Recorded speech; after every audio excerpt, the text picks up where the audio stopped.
அண்ணா வானா பட்டாசு வெடிக்கலாம். இல்லடா நான் வரல, நீ போய் வெடி. நான் வெடிக்க போறேன்ப்பா. என்னங்க நீங்க நாளைக்கு தீபாவளி வரப்போது ஒரு என்ஜாய்மெண்ட்டே இல்லாம இருக்கீங்க.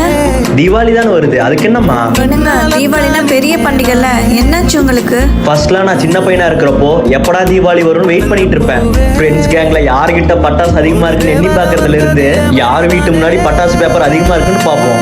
நாளா பக்கத்து வீட்டுல இருக்க பட்டாசு பேப்பர் எடுத்து எங்க வீட்டு வாசல்ல போட்டுருவேன். ஆமாங்க, நானும் எங்க அக்கால கம்பி மத்தாப்பு புஷ்வானோன்னு தீபாவளியே செம்மையா இருக்குங்க.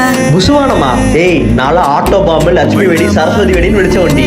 அந்த சத்தம் கேட்டாவே எல்லாரும் அலறுவாங்க. என்ன இப்ப அதெல்லாம் என்னாச்சுனே தெரியலம்மா. பசங்க எல்லாம் எங்கெங்கயோ இருக்காங்க. வெடிக்கிற இன்ட்ரெஸ்டே போயிருச்சுமா. ஏங்க வாங்க. எங்கம்மா கூட்டிட்டு போற? வாங்க. ஏங்க சந்தோஷமா இருங்க, எதை பத்தியும் நினைக்காம. இது நம்ம குழந்தையோட கொண்டாடுற ஃபர்ஸ்ட் தீபாவளி.